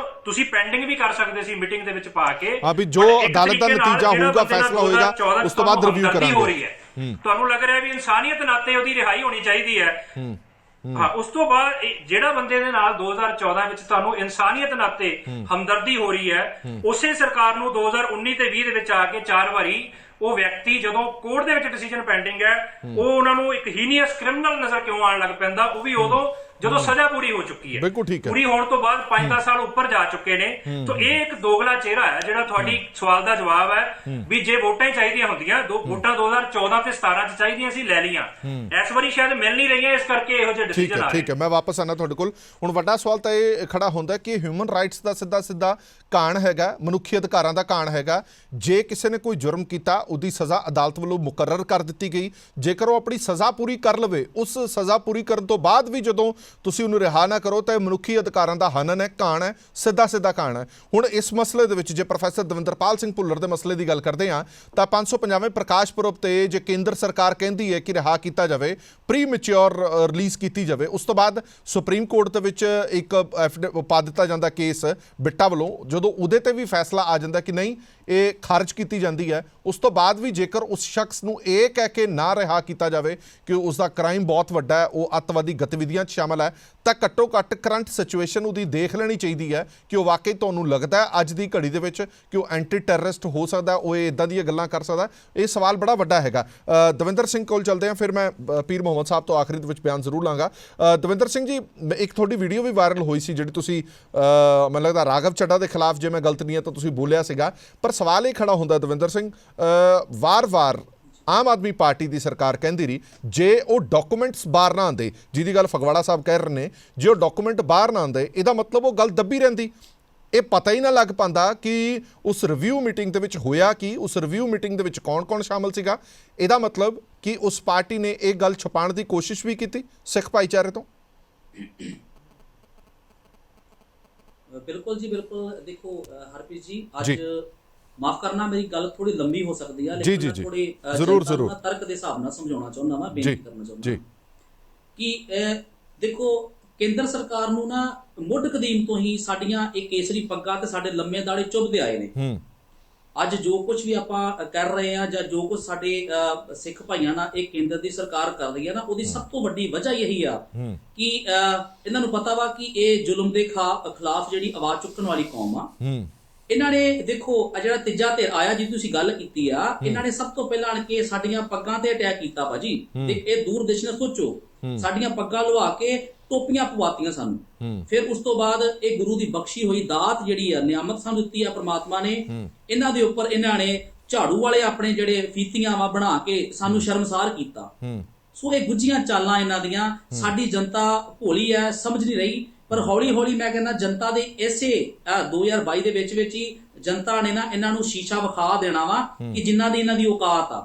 ਨੰਬਰ 3, ਹੁਣ ਸਾਡੀ ਕੌਮ ਸ਼ੇਰਾਂ ਦੀ ਕੌਮ ਮੰਨੀ ਜਾਂਦੀ ਆ, ਇੰਨਾ ਕੁ ਜ਼ਿਆਦਾ ਸਾਡੇ NRIਆਂ ਦੇ ਫੰਡ ਖਾ ਕੇ, ਸਾਡੇ ਪੰਜਾਬੀਆਂ ਦੇ ਪੈਸਾ ਖਾ ਕੇ ਅੱਜ ਉਹਨਾਂ ਨੂੰ ਅੱਖਾਂ ਵਿਖਾ ਰਹੇ ਨੇ। ਸੋ ਇਹ ਇਹਨਾਂ ਦੀ ਬੀ ਪਾਰਟੀ ਹੈ, ਇਹ ਕੇਂਦਰ ਦੀ ਬੀ ਪਾਰਟੀ ਆ, ਇਹ ਸਾਡੇ ਪੰਜਾਬੀ ਭਰਾ ਜਿਹੜੇ ਸਮਝ ਜਾਣ। ਬਾਕੀ ਜੋ ਕੁਝ ਵੀ ਇਹ ਕਰ ਰਹੇ ਆ ਨਾ, ਇਹ ਬਹੁਤ ਸਰਾਸਰ ਗਲਤ ਕਰ ਰਹੇ ਨੇ। ਚਲੋ ਆਪਾਂ ਮੁੱਦੇ ਤੇ ਆਈਏ, ਮੇਰੇ ਖਿਆਲ ਮੁੱਦੇ ਤੇ ਆਈਏ ਦਵਿੰਦਰ ਸਿੰਘ। ਜ਼ਿਆਦਾਤਰ ਹੁੰਦਾ ਵੀ ਸਿੱਖਾਂ ਨਾਲ ਹੀ ਆ, ਮੁੱਦੇ ਤੇ ਆਈਏ। ਜਿੰਨੀਆਂ ਵੀ ਜੇਲ੍ਹਾਂ ਦੇ ਵਿੱਚ ਜੇ ਸਿੱਖ ਚਿਹਰੇ ਆ, ਉਹਨਾਂ ਦੀਆਂ ਸਜ਼ਾਵਾਂ ਭਾਵੇਂ ਪੂਰੀਆਂ ਵੀ ਹੋ ਜਾਣ। ਮੈਨੂੰ ਨਹੀਂ ਲੱਗਦਾ ਕਿ ਦਵਿੰਦਰਪਾਲ ਤੋਂ ਇਹਨਾਂ ਨੂੰ ਖਤਰਾ ਵਾ ਕੋਈ, ਲੇਕਿਨ ਇਹਨਾਂ ਨੂੰ ਸਿੱਖੀ ਸਰੂਪ ਤੋਂ ਖਤਰਾ ਜ਼ਰੂਰ ਹੈ ਹਰਪ੍ਰੀਤ ਜੀ। ਦਵਿੰਦਰਪਾਲ ਭੁੱਲਰ ਵਰਗਿਆਂ ਤੋਂ ਇਹਨਾਂ ਨੂੰ ਖਤਰਾ ਨਹੀਂ, ਇਹ ਤਾਂ ਸਿਰਫ ਇੱਕ ਨਾਂ ਬਣਾ ਕੇ, ਇਸ਼ੂ ਬਣਾ ਕੇ ਸਾਨੂੰ ਜਿਹੜਾ ਵਾ ਇਹ ਟੌਰਚਰ ਕਰ ਰਹੇ ਆ। ਅਸਲ ਦੇ ਵਿੱਚ ਬੇਸਿਕਲੀ ਖਤਰਾ ਇਹਨਾਂ ਨੂੰ ਸਿੱਖੀ ਸਰੂਪ ਤੋਂ ਆ।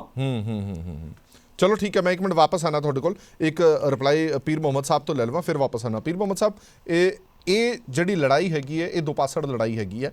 ਇੱਕ ਸਿਆਸਤ ਪੱਖੋਂ ਦੂਜੀਆਂ ਪੋਲੀਟੀਕਲ ਪਾਰਟੀਆਂ ਇਦਾਂ ਦੇ ਐਲੀਗੇਸ਼ਨ ਲਾਉਂਦੀਆਂ ਰਹਿੰਦੀਆਂ ਨੇ, ਉਹ ਐਲੀਗੇਸ਼ਨਸ ਜ਼ਿਆਦਾ ਉਹਨਾਂ ਦੀ ਪ੍ਰੋੜਤਾ ਨਹੀਂ ਹੁੰਦੀ, ਐਲੀਗੇਸ਼ਨਸ ਦੇ ਤੌਰ ਤੇ ਦੇਖਿਆ ਜਾਂਦਾ।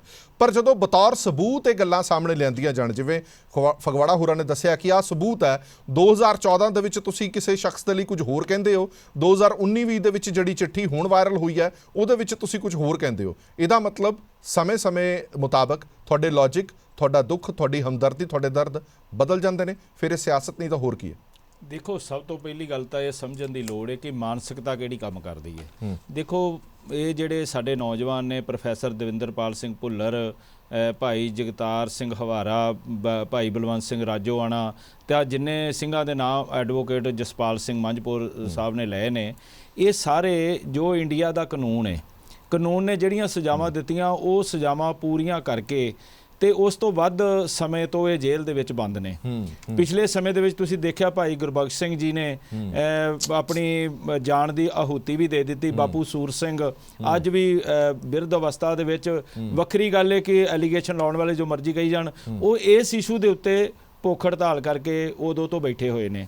ਇਸ ਸੰਬੰਧ ਦੇ ਵਿੱਚ ਮੈਂ ਇਸ ਕੇਸ ਨੂੰ ਬੜੇ ਨੇੜਿਓਂ ਸਮਝਣ ਦੀ ਕੋਸ਼ਿਸ਼ ਕੀਤੀ, ਔਰ ਇਹਦੇ ਵਿੱਚ ਜਿੰਨੀ ਕੁ ਮੈਂ ਪੈਰਵਾਈ ਕਰ ਸਕਦਾ ਸੀ ਉਹ ਤਨਦੇਹੀ ਦੇ ਨਾਲ ਕੀਤੀ। ਇਸ ਗੱਲ ਦੀ ਗਵਾਹੀ ਭਰਨਗੇ ਆਪਣੇ ਐਡਵੋਕੇਟ ਜਸਪਾਲ ਸਿੰਘ ਮੰਝਪੁਰ। ਜਦੋਂ ਇਹਨਾਂ ਨੂੰ ਨਾਲ ਲੈ ਕੇ ਸਰਦਾਰ ਵਿਰਸਾ ਸਿੰਘ ਵਲਟੋਆ ਦੇ ਨਾਲ ਬੈਠ ਕੇ ਅਸੀਂ ਸਾਰਾ ਕੇਸ ਤਿਆਰ ਕੀਤਾ ਕਿ ਕਿਹੜੇ ਬੰਦੀ ਸਿੰਘ ਨੇ, ਕਿਉਂਕਿ ਉਦੋਂ ਅਕਾਲੀ ਦਲ ਦੀ ਸਰਕਾਰ ਸੀ ਪੰਜਾਬ ਦੇ ਵਿੱਚ, ਤੇ ਇੱਕ ਐਲੀਗੇਸ਼ਨ ਲੱਗਦਾ ਸੀ ਕਿ ਸ਼੍ਰੋਮਣੀ ਅਕਾਲੀ ਦਲ ਇਹਨਾਂ ਨੌਜਵਾਨਾਂ ਨੂੰ ਰਿਹਾ ਕਿਉਂ ਨਹੀਂ ਕਰਦਾ।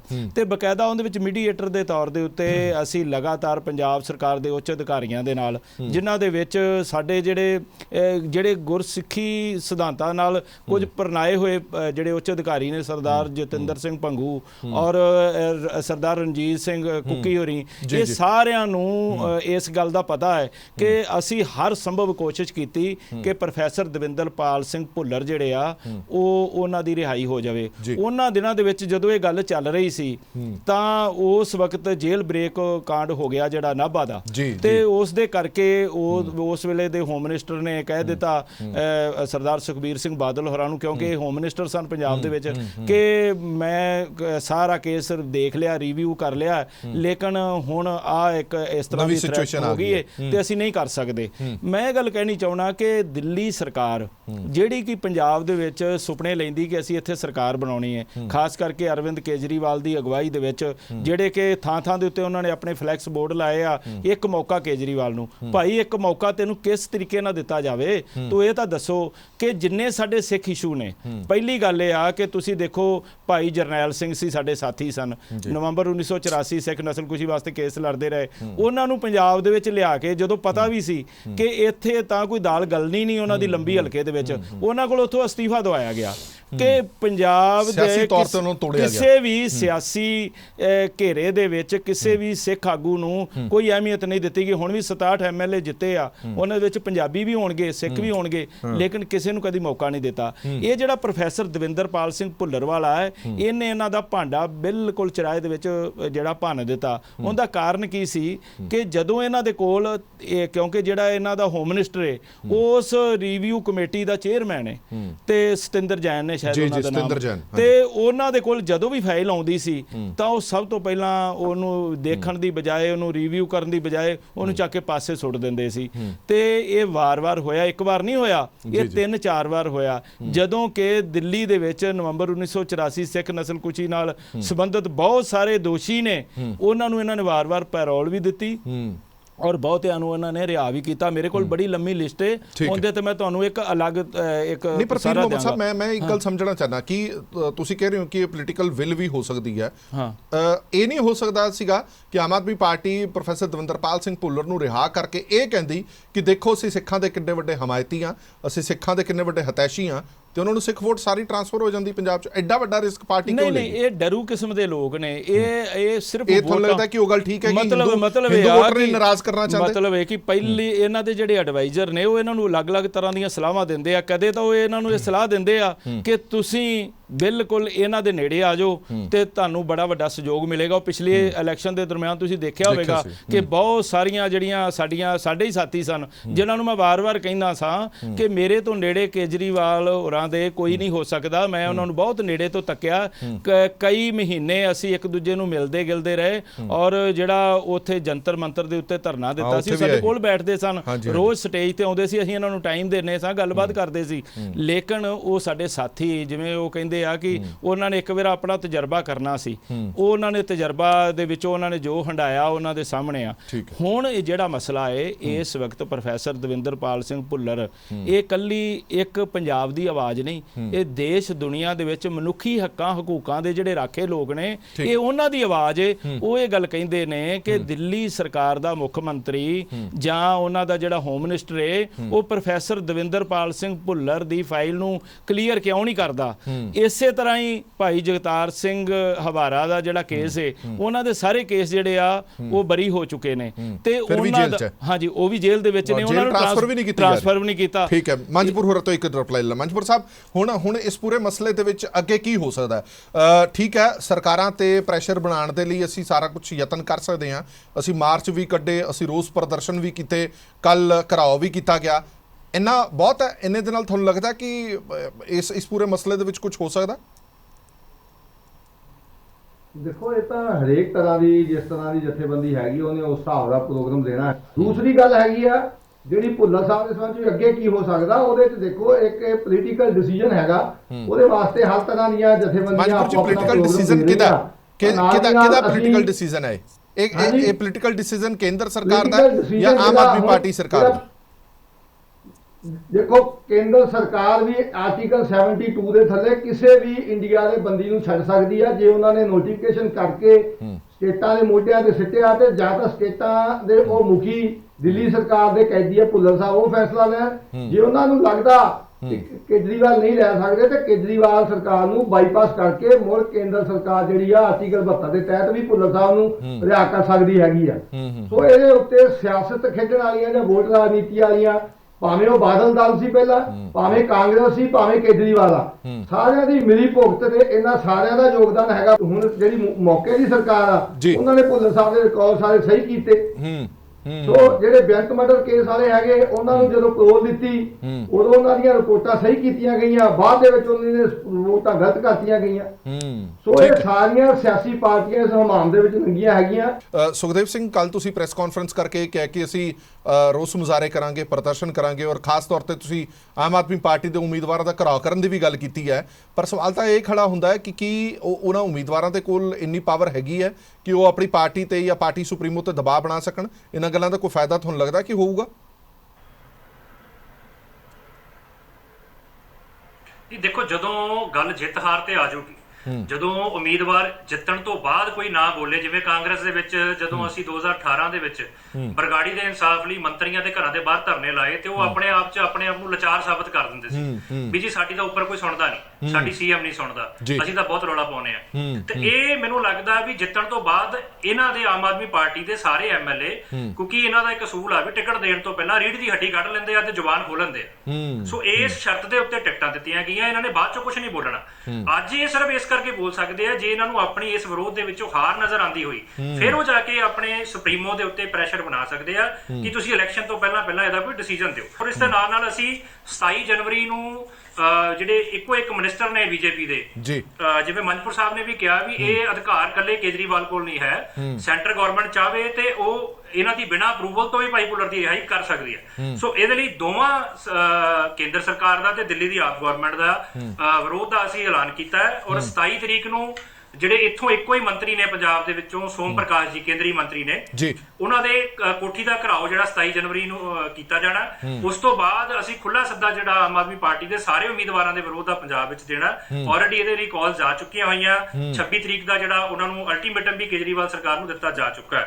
ਪਰ ਗੱਲ ਜਿਹੜੀ ਇਹ ਹੈਗੀ ਆ ਕਿ ਜਦੋਂ ਅਸੀਂ ਕਿਸੇ ਕੋਲ ਕੋਈ ਖਰਾਤ ਨਹੀਂ ਮੰਗ ਰਹੇ, ਅਸੀਂ ਇਲੈਕਸ਼ਨ ਦੇ ਦਬਾਅ ਦੇ ਵਿੱਚੋਂ ਕੋਈ ਇਹ ਪ੍ਰੈਸ਼ਰ ਲੈ ਕੇ ਕੋਈ ਮੰਗ ਨਹੀਂ ਮਨਾਉਣਾ ਚਾਹੁੰਦੇ। ਆਲਰੇਡੀ ਜਿਹੜੀ ਕਮਿਟਮੈਂਟ ਸੈਂਟਰ ਗਵਰਨਮੈਂਟ ਨੇ ਕੀਤੀ ਹੋਈ ਹੈ, ਔਰ ਆ ਜਿਹੜੀ ਇੱਕ ਚਿੱਠੀ ਕੇਜਰੀਵਾਲ ਨੇ 2014 ਚ ਦਿੱਤੀ ਹੋਈ ਹੈ, ਆ 2019 ਦਾ 11/10/2019 ਦਾ ਨੋਟੀਫਿਕੇਸ਼ਨ ਹੈ ਸੈਂਟਰ ਗਵਰਨਮੈਂਟ ਦਾ, ਜਿਹਦੇ ਵਿੱਚ 8 ਕੈਦੀਆਂ ਨੂੰ ਰਿਹਾ ਕਰਨ ਦਾ ਤੇ ਇੱਕ ਜਿਹੜੇ ਸਿਆਸੀ ਸਿੱਖ ਕੈਦੀ ਬਲਵੰਤ ਸਿੰਘ ਰਾਜੋਆਣਾ ਨੇ ਉਹਨਾਂ ਦੀ ਉਮਰ ਕੈਦ ਦੇ ਵਿੱਚ ਸਜ਼ਾ ਤਬਦੀਲ ਕਰਨ ਦਾ। ਅਸੀਂ ਜੋ ਤੁਸੀਂ ਕਮਿਟਮੈਂਟ ਕੀਤੀ ਹੋਈ ਆ ਉਹਨੂੰ ਪੂਰੀ ਕਰਨ ਲਈ ਤੁਹਾਡੀ ਜਵਾਬ ਤਲਬੀ ਕਰ ਰਹੇ ਆ। ਔਰ ਇਹਦੇ ਵਿੱਚ ਇੱਕ ਬੜੀ ਇੰਟਰਸਟਿੰਗ ਚੀਜ਼ ਇਹ ਵੀ ਹੈ, ਇਤੋਂ ਇਹ ਵੀ ਪਤਾ ਲੱਗਦਾ ਕਿ ਇਹ ਜਿਹੜਾ ਗੈਸਚਰ ਸੀਗਾ, ਇਹ ਇਹਨਾਂ ਨੇ ਕਿਹਾ ਸੀ ਵੀ ਅਸੀਂ ਗੁਰੂ ਨਾਨਕ ਪਾਤਸ਼ਾਹ ਦੇ 550 ਸਾਲਾ ਪ੍ਰਕਾਸ਼ ਦਿਹਾੜੇ ਨੂੰ ਸਮਰਪਿਤ ਇੱਕ ਸ਼ਰਧਾਂਜਲੀ ਕਹਿ ਲਓ ਜਾਂ ਇੱਕ ਤੋਹਫੇ ਦੇ ਵਜੋਂ ਸਿੱਖਾਂ ਨੂੰ ਦੇਣਾ ਚਾਹੁੰਦੇ ਆ। ਤੇ ਆਹ ਇਹ ਗੁਰੂ ਨਾਨਕ ਸਾਹਿਬ ਦਾ ਸਨਮਾਨ ਕਰਦੇ ਨੇ ਕਿ ਆਪਣੇ ਉਹਨਾਂ ਦੇ ਪ੍ਰਕਾਸ਼ ਦਿਹਾੜੇ ਤੇ ਕੀਤੇ ਹੋਏ ਸਨਮਾਨ ਨੂੰ ਇਹ 3 ਸਾਲਾਂ ਚ ਲਾਗੂ ਨਹੀਂ ਕਰਾ ਪਾਈ ਸੈਂਟਰ ਗਵਰਨਮੈਂਟ, ਜਿਹੜੀ ਕਿ ਸਾਰਾ ਕੁਝ ਉਹਨਾਂ ਦੇ ਅਧਿਕਾਰ ਖੇਤਰ ਚ ਹੈ। 2 ਮਹੀਨੇ ਹੋ ਚੁੱਕੇ ਆ 9 ਦਸੰਬਰ 2021 ਨੂੰ ਸੁਪਰੀਮ ਕੋਰਟ ਦੀ ਰਿਟ ਖਾਰਜ ਹੋਏ ਨੂੰ। ਉਸ ਤੋਂ ਬਾਅਦ ਸੈਂਟਰ ਗਵਰਨਮੈਂਟ ਨੇ ਕਿ ਇੱਕ ਵੀ ਕਦਮ ਆਪਣੀ ਕੀਤੀ ਹੋਈ ਇਸ ਕਮਿਟਮੈਂਟ ਨੂੰ ਪੂਰਾ ਕਰਨ ਲਈ ਪੱਟਿਆ ਤੇ ਦੱਸੇ। ਇਹਦੇ ਵਿੱਚੋਂ ਕੁਝ ਕੈਦੀ ਜਿਹੜੇ ਸਟੇਟ ਗਵਰਨਮੈਂਟ ਦੀ ਇਨਵੋਲਵਮੈਂਟ ਕਰਕੇ ਭਾਈ ਲਾਲ ਸਿੰਘ ਵਰਗੇ ਉਹ ਰਿਹਾ ਹੋ ਚੁੱਕੇ ਨੇ, ਪਰ ਜਿਹੜੀ ਇਹ ਕਮਿਟਮੈਂਟ ਆ ਇਹ ਕਦੋਂ ਪੂਰੀ ਹੋਗੀ? ਔਰ ਇਹਦੇ ਉੱਤੇ ਜਵਾਬ ਸਾਨੂੰ ਦੱਸੋ ਵੀ ਤੁਹਾਡਾ ਅਰਵਿੰਦ ਕੇਜਰੀਵਾਲ ਜੀ 2014 ਦਾ ਸਟੈਂਡ ਤੇ ਆ 2020 ਦਾ ਤੁਹਾਡੀ ਸਰਕਾਰ ਦੇ ਸਟੈਂਡ ਦੇ ਵਿੱਚ ਇੰਨਾ ਫਰਕ ਕਿਉਂ ਹੈ? ਬਿਲਕੁਲ ਠੀਕ ਹੈ। ਇੱਕ ਬੰਦੇ ਨੂੰ ਤੁਸੀਂ ਇਨਸਾਨੀਅਤ ਨਾਤੇ ਲਿਖ ਰਹੇ ਹੋ ਕਿ ਅਸੀਂ ਪੂਰੀ ਤਰ੍ਹਾਂ ਦੀ ਹਮਦਰਦੀ ਜਤਾਨੇ ਹਾਂ, ਇੱਕ ਪਾਸੇ ਤੁਸੀਂ ਇਹਨੂੰ ਹੀਨੀਅਸ ਕ੍ਰਿਮੀਨਲ ਸਾਬਤ ਕਰਨ ਤੇ ਲੱਗੇ ਹੋਏ ਹੋ। ਤੇ ਇਹਦੇ ਵਿੱਚ ਇੱਕ ਹੋਰ ਬੜਾ ਵੱਡਾ ਵਹਿਮ ਹੈ ਵੀ ਸਭ ਨੂੰ ਇਹ ਲੱਗਦਾ ਵੀ ਸ਼ਾਇਦ ਭਾਈ ਦਵਿੰਦਰਪਾਲ ਸਿੰਘ ਭੁੱਲਰ ਦੀ ਜਾਂ ਬੰਦੀ ਸਿੰਘਾਂ ਦੇ ਹੱਕ 'ਚ ਸਟੈਂਡ ਲੈਣ ਨਾਲ ਕੋਈ ਹਿੰਦੂ ਵੋਟ ਟੁੱਟਦੀ ਹੈ। ਬੜਾ ਵੱਡਾ ਵਹਿਮ ਹੈ ਸਾਰੀਆਂ ਪੋਲੀਟੀਕਲ ਪਾਰਟੀਆਂ ਨੂੰ। ਅਸਲ 'ਚ ਇਹਨਾਂ ਨੂੰ ਡਰ ਹੈ ਕਿ ਜੇ ਬੰਦੀ ਸਿੰਘ ਬਾਹਰ ਆਉਂਦੇ ਨੇ, ਇਹਨਾਂ ਦੇ ਆਲੇ ਦੁਆਲੇ ਕੋਈ ਆਲਟਰਨੇਟਿਵ ਲੀਡਰਸ਼ਿਪ ਖੜੀ ਨਾ ਹੋ ਜਾਏ, ਲੋਕ ਇਹਨਾਂ ਦੇ ਮਗਰ ਲੱਗ ਕੇ ਇਹਨਾਂ ਨੂੰ ਲੀਡਰ ਨਾ ਬਣਾ ਲੈਣ। ਇੱਕ ਮਿੰਟ, ਇੱਕ ਗੱਲ ਸੁਖਦੇਵ ਸਿੰਘ ਇੱਕ ਸਵਾਲ ਦਾ ਜਵਾਬ ਹੋਰ ਦਿਓ। ਤੁਸੀਂ ਇਸ ਮਸਲੇ ਦੇ ਨਾਲ ਕਾਫੀ ਜੁੜੇ ਹੋਏ ਹੋ। ਮੇਰੀ 1 ਮਿੰਟ ਦੀ ਗੱਲ ਹੈ ਜੀ ਸਿਰਫ ਇੱਕ। ਹਾਂ ਬੋਲੋ ਬੋਲੋ ਬੋਲੋ ਬੋਲੋ। ਮੈਂ ਇਹ ਕਹਿ ਰਿਹਾ ਕਿ 2011 ਦੇ ਵਿੱਚ ਲੱਖਾਂ ਲੋਕਾਂ ਨੇ ਭਾਈ ਦਵਿੰਦਰਪਾਲ ਸਿੰਘ ਭੁੱਲਰ ਦੀ ਫਾਂਸੀ ਰਕਾਉਣ ਲਈ ਸਾਈਨ ਕੀਤੇ। ਕਿ ਉਹ ਲੱਖਾਂ ਲੋਕਾਂ 'ਚ ਪੰਜਾਬ ਦੇ ਹਿੰਦੂ ਤੇ ਬਾਕੀ ਵਰਗ ਨਹੀਂ ਸੀ? ਕਿ ਭਾਈ ਗੁਰਬਖਸ਼ ਸਿੰਘ ਜੀ ਦੀ ਭੁੱਖ ਹੜਤਾਲ ਦੇ ਵਿੱਚ ਕੱਲੇ ਸਿੱਖਾਂ ਨੇ ਹਾਜ਼ਰੀ ਭਰੀ ਸੀ? ਪੰਜਾਬ ਦਾ ਕਿਹੜਾ ਗਾਇਕ, ਕਿਹੜੇ ਧਰਮ ਦਾ ਆਗੂ, ਚਾਹੇ ਉਹ ਮੁਸਲਮਾਨ ਸੀ ਚਾਹੇ ਉਹ ਹਿੰਦੂ ਧਰਮ ਦੇ ਆਗੂ ਸੀ, ਡੀਜੀਪੀ ਸ਼ਸ਼ੀਕਾਂਤ ਹਿੰਦੂ ਸੀ, ਕਿ ਉਹਨਾਂ ਨੇ ਹਾਜ਼ਰੀ ਨਹੀਂ ਭਰੀ? ਔਰ ਬਰਗਾੜੀ ਮੋਰਚਾ ਜਿਹਦੀ ਪ੍ਰਾਇੋਰਟੀ ਦੀਆਂ 3 ਮੰਗਾਂ ਦੇ ਵਿੱਚੋਂ ਬੰਦੀ ਸਿੰਘਾਂ ਦੀ ਰਿਹਾਈ ਸੀ, ਮੈਨੂੰ ਦੱਸੋ ਵੀ ਪੰਜਾਬ ਦਾ ਕਿਹੜਾ ਵਰਗ ਸੀ ਜਿਹਨੇ ਬਰਗਾੜੀ ਮੋਰਚੇ ਨੂੰ ਸਪੋਰਟ ਨਹੀਂ ਕੀਤਾ, ਸਮਰਥਨ ਨਹੀਂ ਦਿੱਤਾ? ਕਿੰਨੇ ਹਿੰਦੂ? ਇੱਕ ਗੱਲ ਸੁਖਦੇਵ ਸਿੰਘ, ਜਿਹੜਾ ਲੌਜਿਕ ਦਾ ਜਵਾਬ ਦਿੱਤਾ ਜਾਂਦਾ ਹੈ, ਆਮ ਆਦਮੀ ਪਾਰਟੀ ਲੌਜਿਕ ਦਾ ਜਵਾਬ ਇਹ ਦਿੰਦੀ ਹੈ। ਇੱਕ ਰਿਪਲਾਈ ਉਹਨਾਂ ਦਾ ਇਹ ਵੀ ਆਇਆ ਸੀਗਾ ਕਿ ਜਿਹੜੇ ਬੋਰਡ ਦੀ ਤੁਸੀਂ ਗੱਲ ਕਰ ਰਹੇ ਹੋ, ਉਸ ਬੋਰਡ ਦੇ ਵਿੱਚ ਜ਼ਿਆਦਾਤਰ ਮੈਂਬਰ ਜਿਹੜੇ ਨੇ ਉਹ ਸੈਂਟਰ ਗਵਰਨਮੈਂਟ ਨੂੰ ਬਿਲੋਂਗ ਕਰਦੇ ਨੇ। ਉਸ ਬੋਰਡ ਦੇ ਮੈਂਬਰਾਂ ਦੇ ਉੱਤੇ ਸਾਡਾ ਕੋਈ ਅਧਿਕਾਰ ਖੇਤਰ ਜ਼ਿਆਦਾ ਹੈ ਨਹੀਂ ਹੈ, ਔਰ ਉਹਨਾਂ ਹੀ ਬੋਰਡ ਦੇ ਮੈਂਬਰਾਂ ਨੇ ਇਹ ਜਿਹੜੀ ਪਟੀਸ਼ਨ ਹੈ ਖਾਰਜ ਕੀਤੀ ਹੈ। ਉਹਦੇ ਚੇਅਰਮੈਨ ਸਤਿੰਦਰ ਜੈਨ ਜੀ ਆਮ ਆਦਮੀ ਪਾਰਟੀ ਦੇ ਐਮਐਲਏ ਨੇ, ਹੋਮ ਮਿਨਿਸਟਰ ਨੇ, ਜੇਲ੍ਹਾਂ ਉਹਨਾਂ ਦੇ ਅੰਡਰ ਆਉਂਦੀਆਂ ਨੇ। ਗੱਲ ਇਹ ਹੈ ਵੀ ਇਹਦੇ ਵਿੱਚ ਜਿਹੜਾ ਲਫ਼ਜ਼ ਲਿਖਿਆ ਨਾ ਜੀ, ਇਹ ਤਾਂ ਇੱਥੋਂ ਹੁਣ ਭੱਜ ਹੀ ਨਹੀਂ ਸਕਦੇ। ਆ ਜਿਹੜਾ ਲਫ਼ਜ਼ ਲਿਖਿਆ ਯੂਨੈਨਿਮਸਲੀ, ਫਿਰ ਇਹਦਾ ਮਤਲਬ ਸਮਝਾਓ। ਵੀ ਸਾਰਿਆਂ ਦੀ ਸਹਿਮਤੀ ਨਾਲ ਮੰਨਦੇ ਸੀ, ਫਿਰ ਯੂਨੈਨਿਮਸਲੀ ਤਾਂ ਹੁੰਦਾ ਜਿਹੜਾ ਸਰਬਸੰਮਤੀ ਨਾਲ ਫੈਸਲਾ ਹੁੰਦਾ। ਤੇ ਫਿਰ ਸਤਿੰਦਰ ਜੈਨ ਦੀ ਇਹਦੇ 'ਚ ਸਹਿਮਤੀ ਨਹੀਂ ਸੀ। ਉਹਨਾਂ ਨੇ ਕਿੱਥੇ ਇਤਰਾਜ਼ ਜਤਾਇਆ, ਕਿੱਥੇ ਆਪਣਾ ਪੱਖ ਰੱਖਿਆ? ਇਹ ਤੁਸੀਂ ਇੱਕ ਗੱਲ ਹੋਰ ਇੰਟਰਸਟਿੰਗ ਦੇਖੋ, ਇਹ ਜਿਹੜੀ ਐਸਆਰਪੀ ਮੀਟਿੰਗਸ ਦੇ ਮਿੰਟਸ ਦੀ ਇਹ ਕਾਪੀ ਆ, ਇਹ ਜਦੋਂ 4 ਵਾਰੀ ਰਿਜੈਕਟ ਹੋਈ ਹੈ, ਇਹਦੇ 'ਚ ਇੱਕ ਵੀ ਅੱਖਰ ਦਾ ਚੇਂਜ ਨਹੀਂ ਹੈ, ਇੱਕ ਵੀ ਅੱਖਰ ਦਾ ਵਿੱਚ। ਜਿਵੇਂ ਇੱਕ ਮਤਾ ਪਹਿਲਾਂ ਪਾਸ ਹੋ ਗਿਆ, ਉਹ 4 ਵਾਰੀ ਅਲੱਗ-ਅਲੱਗ ਡੇਟਾਂ ਤੇ ਸਾਈਨ ਹੋਇਆ, ਕਿਸੇ ਨੇ ਇਤਰਾਜ਼ ਨਹੀਂ ਜਤਾਇਆ, ਕਿਸੇ ਨੇ ਇਹ ਨਹੀਂ ਕਿਹਾ ਵੀ ਸੁਪਰੀਮ ਕੋਰਟ ਦੇ ਫੈਸਲੇ ਦੀ ਉਡੀਕ ਕਰ ਲਈਏ। ਇਹਦਾ ਮਤਲਬ ਜਿਵੇਂ ਤੁਸੀਂ ਮਨ ਬਣਾ ਕੇ ਬੈਠੇ ਹੁੰਦੇ ਹੋ। ਮੈਨੂੰ ਤਾਂ ਇਹ ਲੱਗਦਾ ਵੀ ਸ਼ਾਇਦ ਕਿਉਂਕਿ ਇਹ ਸਾਰੇ ਪੇਜ ਇੱਕੋ ਜਿਹੇ ਨੇ, ਇਹਦੇ ਵਿੱਚ ਇੱਕ ਵੀ ਚੀਜ਼ ਐਡ ਨਹੀਂ ਹੈ। ਹੋ ਸਕਦਾ ਇਸ ਵਿਸ਼ੇ ਉੱਤੇ 1 ਮਿੰਟ ਵੀ ਡਿਬੇਟ ਵੀ ਨਾ ਹੋਈ ਹੋਵੇ, ਕੋਈ ਡਿਸਕਸ਼ਨ ਵੀ ਨਾ ਹੋਈ ਹੋਵੇ। ਯੂਨੈਨਿਮਸਲੀ ਜਿਵੇਂ ਇੱਕ ਬਣਿਆ ਬਣਾਇਆ ਪਰਚਾ ਲਿਆ ਕੇ ਰੱਖਤਾ ਵੀ ਰਿਜੈਕਟ ਹੈ, ਘਰੋਂ ਤਿਆਰ ਹੋ ਕੇ ਆਏ ਸੀ, ਸਾਈਨ ਕਰਕੇ ਚਲੇ ਗਏ। ਬਿਲਕੁਲ ਠੀਕ ਹੈ। ਮੇਰੇ ਨਾਲ ਲਾਸਟ ਡਿਬੇਟ ਦੇ ਵਿੱਚ ਇਸੇ ਮੁੱਦੇ ਤੇ ਮੈਂ ਡਿਬੇਟ ਕੀਤੀ ਸੀ ਤਾਂ ਪਰਮਿੰਦਰਪਾਲ ਸਿੰਘ ਦਿੱਲੀ ਤੋਂ ਜੁੜੇ ਸੀ। ਉਹ ਕਹਿੰਦੇ ਨੇ ਕਿ ਮੈਂ ਪ੍ਰਤੱਖਦਰਸ਼ੀ ਹਾਂ। ਜਦੋਂ ਅਸੀਂ ਇਹ ਪੇਪਰ ਲੈ ਕੇ ਗਏ ਪ੍ਰੋਫੈਸਰ ਦਵਿੰਦਰਪਾਲ ਸਿੰਘ ਭੁੱਲਰ ਦੀ ਰਿਹਾਈ ਦਾ, ਤਾਂ ਉਹਨਾਂ ਨੇ ਬੜੀ ਹੀ ਬਿਲਕੁਲ ਵੀ ਉਹਨਾਂ ਨੇ ਗੰਭੀਰਤਾ ਇਸ ਮੁੱਦੇ ਤੇ ਦਿਖਾਈ ਨਹੀਂ। ਸਤਿੰਦਰ ਜੈਨ ਨੇ ਪੇਪਰ ਫੜ ਕੇ ਰੋਲ ਕੈਲੰਡਰ ਜਿਹਾ ਬਣਾ ਕੇ ਉਹਨਾਂ ਨੇ ਆਪਣੇ ਸਾਥੀ ਨੂੰ ਦੇਤਾ ਵੀ ਗੱਡੀ 'ਚ ਰੱਖ ਦੇ, ਜਦੋਂ ਟਾਈਮ ਹੋਏਗਾ ਤਾਂ ਦੇਖਾਂਗੇ। ਇੱਦਾਂ ਦੇ ਐਲੀਗੇਸ਼ਨ ਉਹਨਾਂ ਨੇ ਲਾਏ ਸੀਗੇ। ਦਵਿੰਦਰ ਸਿੰਘ ਵੀ ਸਾਡੇ ਨਾਲ ਜੁੜੇ ਹੋਏ ਨੇ। ਦਵਿੰਦਰ ਸਿੰਘ, ਸਵਾਲ ਤਾਂ ਹੁਣ ਇਹ ਖੜਾ ਹੁੰਦਾ ਹੈ ਕਿ ਪੰਜਾਬ ਦੇ ਵਿੱਚ ਇੱਕ ਪਾਸੇ ਇਹ ਮੁਹਿੰਮ ਦੁਬਾਰਾ ਪ੍ਰਚੰਡ ਹੁੰਦੀ ਜਾ ਰਹੀ ਹੈ ਕਿ ਬੰਦੀ ਸਿੰਘਾਂ ਨੂੰ ਰਿਹਾ ਕੀਤਾ ਜਾਵੇ। ਦੂਜੇ ਪਾਸੇ ਇਲੈਕਸ਼ਨ ਸਿਰ ਤੇ ਖੜੀਆਂ ਨੇ। ਕੱਲ ਜੋ ਕੁਝ ਹੋਇਆ ਚੰਡੀਗੜ੍ਹ ਦੇ ਵਿੱਚ ਘਰਾਓ ਕੀਤਾ ਗਿਆ, ਤੁਹਾਨੂੰ ਨਹੀਂ ਲੱਗਦਾ ਕਿ ਪੰਜਾਬ ਦੇ ਵਿੱਚ ਮਾਹੌਲ ਵੀ ਤਾਂ ਖਰਾਬ ਹੋ ਸਕਦਾ? ਇਸੇ ਮਾਹੌਲ ਨੂੰ ਹੀ ਧਿਆਨ ਦੇ ਵਿੱਚ ਰੱਖਦਿਆਂ ਹੋਇਆ ਫੈਸਲਾ ਨਾ ਲਿਆ ਗਿਆ ਹੋਵੇ? ਤੁਸੀਂ ਦੇਖੋ ਥਾਂ ਤੇ ਜਿਵੇਂ ਹੁਣ ਸੁਖਦੇਵ ਸਿੰਘ ਹੋਰਾਂ ਨੇ ਕਿਹਾ ਕਿ ਅਸੀਂ ਉਹਨਾਂ ਦੀ ਖਿਲਾਫਤ ਕਰਾਂਗੇ ਉਮੀਦਵਾਰਾਂ ਦੀ, ਤਾਂ ਤੁਹਾਨੂੰ ਨਹੀਂ ਲੱਗਦਾ ਕਿ ਇਸ ਨਾਲ ਪੰਜਾਬ ਦਾ ਮਾਹੌਲ ਖਰਾਬ ਹੋਏਗਾ? ਜੀ ਹਰਪ੍ਰੀਤ ਜੀ, ਬਿਲਕੁਲ ਇਹਦੇ ਨਾਲ ਫਰਕ ਤੇ ਪਵੇਗਾ, ਬਟ ਸਾਡੇ ਕੋਲ ਕੋਈ ਸੋਰਸ ਨਹੀਂ ਹੈਗਾ ਨਾ। ਸਿੱਖ ਜਥੇਬੰਦੀਆਂ ਕੀ ਕਰਨ? ਕਦੇ ਵੀ ਸਿੱਖ ਜਥੇਬੰਦੀ ਇਸ ਤਰ੍ਹਾਂ ਸੜਕਾਂ ਤੇ ਨਹੀਂ ਆਂਦੀ, ਕਿਉਂਕਿ ਆਪਣੇ ਕੰਮਕਾਰ ਛੱਡਣੇ ਪੈਂਦੇ ਆ, ਸਾਰੇ ਕਿਰਤੀ ਬੰਦੇ ਨੇ ਸਾਰੇ। ਪਰ ਜਦੋਂ ਕੋਈ ਸਰਕਾਰਾਂ ਬਿਲਕੁਲ ਸਾਨੂੰ ਲੋਲੀਪੌਪ ਦੇਣ ਔਰ ਸਾਡੀ ਸੁਣਵਾਈ ਨਾ ਕਿਸੇ ਬੰਨੇ ਕਰਨ, ਤੇ ਫਿਰ ਨੈਚੁਰਲੀ ਸਾਡਾ ਹੱਕ ਬਣਦਾ ਹੈ ਸੜਕਾਂ ਤੇ ਆਉਣ ਦਾ। ਕਿਉਂਕਿ ਦੇਖੋ ਉਹਨਾਂ ਦਾ ਬੜਾ ਲੰਮਾ ਸਮਾਂ ਹੋ ਗਿਆ ਹੈ ਕਿ ਉਹ ਜੇਲ੍ਹਾਂ ਦੇ ਵਿੱਚ ਬੰਦ ਨੇ, ਔਰ ਜਿਵੇਂ ਭਾਈ ਸਾਹਿਬ ਮੈਨੂੰ ਕਹਿ ਰਹੇ ਸੀ ਕਿ ਜਜ਼ਬਾਤੀ ਹੋ ਕੇ ਉਹਨਾਂ ਨੇ ਸ਼ਬਦ ਵਰਤੇ ਆ। ਸੋ ਮੈਂ ਚਲੋ ਠੀਕ ਹੈ, ਜੇ ਤੁਹਾਨੂੰ ਬੁਰਾ ਲੱਗਾ ਮੈਂ ਆਪਣੇ ਸ਼ਬਦ ਵਾਪਸ ਲੈਣਾ, ਪਰ ਸਾਡੀ ਜਜ਼ਬਾਤਾਂ ਦੀ ਕਦਰ ਦੱਸੋ ਤੁਸੀਂ ਵੀ ਕਿੱਥੇ ਪੈ ਰਹੀ ਹੈ। ਇਹ ਸਾਡਾ ਇੰਨਾ ਹਾਈਪਰ ਹੋਣਾ ਜਾਇਜ਼ ਆ ਕਿ ਨਜਾਇਜ਼ ਆ, ਇਹ ਜਨਤਾ ਸੋਚ ਸਕਦੀ ਹੈ। ਜਾਂ ਤੇ ਪੰਜਾਬੀ ਕਿਸੇ ਦੀ ਮਦਦ ਨਹੀਂ ਕਰਦਾ, ਜਾਂ ਇਹਨਾਂ ਦੀ ਕਿਤੇ ਮਦਦ ਨਹੀਂ ਕੀਤੀ। ਕੋਈ ਵੀ ਸਰਕਾਰ ਆਈ ਆ ਪੰਜਾਬੀ ਨੇ ਵਿਸ਼ਵਾਸ ਕੀਤਾ, ਔਰ ਜਿਹੜੀ ਵੀ ਸਰਕਾਰ ਆਈ ਆ ਇਹਨਾਂ ਨੇ ਪੰਜਾਬੀਆਂ ਦੇ ਨਾਲ ਵਿਸ਼ਵਾਸਘਾਤ ਵੀ ਕੀਤਾ ਹੈ। ਇਹ ਤੋਂ ਮਨੁੱਕਰ ਨਹੀਂ ਕੋਈ ਹੋ ਸਕਦਾ।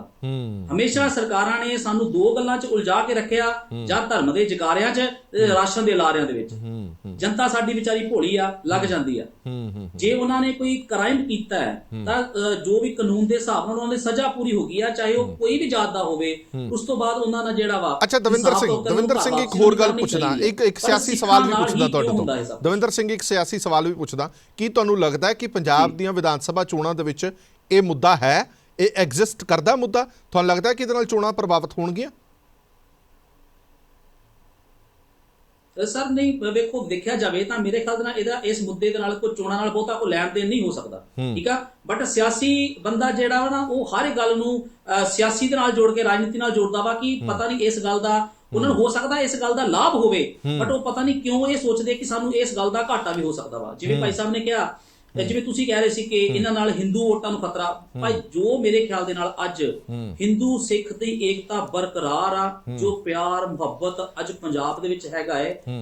ਹਰ ਵਾਰ ਕੁਝ ਚੁਣਿੰਦੇ ਬੰਦੇ ਜਿਹੜੇ ਆ, ਕੁਝ ਰਾਜਨੀਤਿਕ ਪਾਰਟੀ ਹਿੰਦੂ ਸਿੱਖ ਦਾ ਮਸਲਾ ਬਣਾ ਕੇ ਪੰਜਾਬ ਦਾ ਮਾਹੌਲ ਜਿਹੜਾ ਵਾ ਖਰਾਬ ਕਰਨ ਦੀ ਕੋਸ਼ਿਸ਼ ਕਰਦੇ ਆ। ਹਾਲਾਂਕਿ ਐਵੇਂ ਦਾ ਕੁਝ ਹੈ ਹੀ ਨਹੀਂ, ਬੜਾ ਵਧੀਆ ਅਸੀਂ ਤਰੀਕੇ ਨਾਲ ਰਹਿ ਰਹੇ ਆ, ਏਦਾਂ ਦੀ ਕੋਈ ਗੱਲ ਹੈ ਨਹੀਂ। ਬਟ ਹਮੇਸ਼ਾ ਸਾਨੂੰ ਹਿੰਦੂ ਸਿੱਖ ਦਾ ਮਸਲਾ ਬਣਾ ਕੇ ਪੰਜਾਬ ਦਾ ਮਾਹੌਲ ਖਰਾਬ ਕਰਨ ਦੇ ਨਾਂ ਦੇ ਉੱਪਰ ਪਤਾ ਨਹੀਂ ਕਈ ਤਰ੍ਹਾਂ ਦੀਆਂ ਜਿਹੜੀਆਂ ਰਾਜਨੀਤੀ ਕਰਕੇ ਵੋਟਾਂ ਬਟੇਰੀਆਂ ਜਾਂਦੀਆਂ ਨੇ। ਜੀ ਬਿਲਕੁਲ ਠੀਕ ਹੈ, ਮੇਰੇ ਕੋਲ ਸਮਾਂ ਘੱਟ ਹੈ। ਕਰਨੈਲ ਸਿੰਘ ਪੀਰ ਮੁਹੰਮਦ ਸਾਹਿਬ, ਮੈਂ ਇਹ ਸਵਾਲ ਦੁਹਰਾਵਾਂਗਾ ਕਿ ਪੰਜਾਬ ਦੇ ਵਿੱਚ ਬਹੁਤ ਸਾਰੇ ਮੁੱਦੇ ਨੇ। ਪੰਜਾਬ ਦੇ ਵਿੱਚ ਕਰਜ਼ਿਆਂ ਦਾ ਮੁੱਦਾ ਹੈ, ਨਸ਼ਿਆਂ ਦਾ ਮੁੱਦਾ ਹੈ, ਬੇਰੁਜ਼ਗਾਰੀ ਦਾ ਮੁੱਦਾ ਹੈ। ਇਹਨਾਂ ਸਾਰੇ ਮੁੱਦਿਆਂ ਦੇ ਵਿੱਚ ਤੁਹਾਨੂੰ ਲੱਗਦਾ ਹੈ ਕਿ ਇੱਕ ਨਵਾਂ ਮੁੱਦਾ ਜੁੜ ਗਿਆ?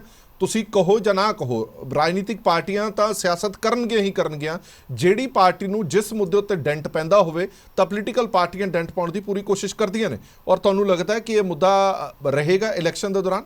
ਇਹ ਬਹੁਤ ਅਹਿਮ ਮੁੱਦਾ ਜੀ, ਇਹ ਹਮੇਸ਼ਾ ਉੱਠਦਾ ਰਿਹਾ ਔਰ ਹਮੇਸ਼ਾ ਉੱਠਦਾ ਰਹੇਗਾ, ਕਿਉਂਕਿ ਜਿਨ੍ਹਾਂ ਮਾਵਾਂ ਦੇ ਪੁੱਤ ਨੌਜਵਾਨ ਸਨ ਤੇ ਜੇਲ੍ਹਾਂ ਦੇ ਵਿੱਚ ਚਲੇ ਗਏ ਤੇ ਅੱਜ ਬਿਰਧ ਹੋ ਗਏ ਨੇ, ਔਰ ਉਹਨਾਂ ਨੂੰ 35 ਸਾਲ ਹੋ ਗਏ ਨੇ, ਔਰ ਪੰਜਾਬ ਵਾਸਤੇ ਉਹ ਲੜੇ, ਕੌਮ ਵਾਸਤੇ ਲੜੇ, ਔਰ ਉਹਨਾਂ ਨੇ ਸੰਘਰਸ਼ ਕੀਤਾ। ਹੁਣ ਪ੍ਰੋਫੈਸਰ ਦਵਿੰਦਰਪਾਲ ਸਿੰਘ ਭੁੱਲਰ ਦਾ ਦੇਖੋ ਨਾ, ਪਰਿਵਾਰ ਨੇ ਸਫ਼ਰ ਕਿਵੇਂ ਕੀਤਾ। ਉਹਨਾਂ ਦੇ ਮਾਸੜ ਜੀ ਸ਼ਹੀਦ ਹੋ ਗਏ, ਉਹਨਾਂ ਦੇ ਪਿਤਾ ਜੀ ਸ਼ਹੀਦ ਹੋ ਗਏ, ਉਹਨਾਂ ਦਾ ਭਰਾ ਜਿਹੜਾ ਹੈ ਉਹ ਤੇਜਿੰਦਰਪਾਲ ਸਿੰਘ ਭੁੱਲਰ, ਉਹ ਬਾਹਰ ਬੈਠੇ ਨੇ। ਉਹਨਾਂ ਦੇ ਕਈ ਵਾਰ ਫੋਨ ਆਉਂਦੇ ਨੇ ਔਰ ਹਰ ਵਾਰ ਇਹੋ ਗੱਲ ਕਹਿੰਦਾ, ਵੀਰ ਜੀ ਕੁਝ ਕਰੋ।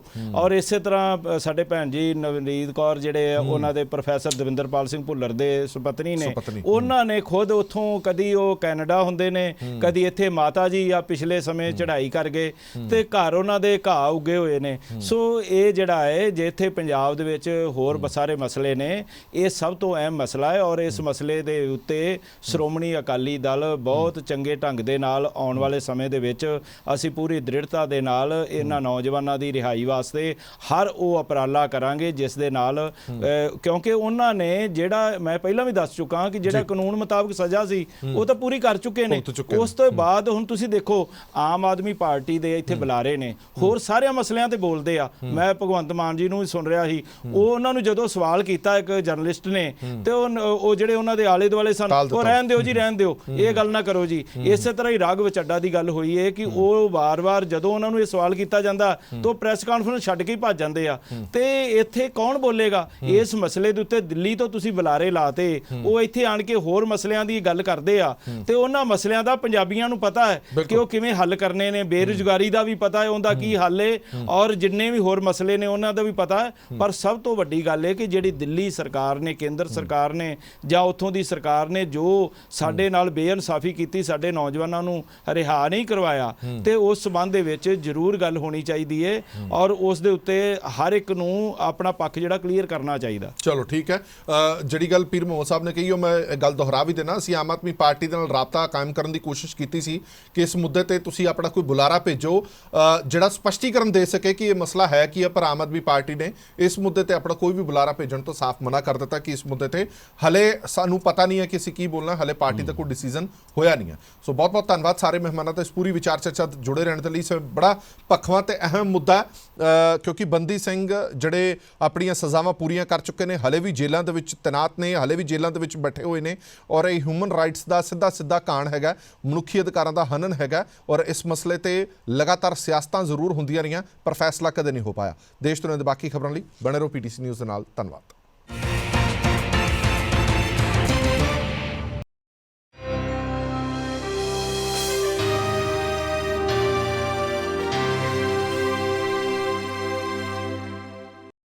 Presented by KEI Wires and Cables, her tension सही चलती रहे।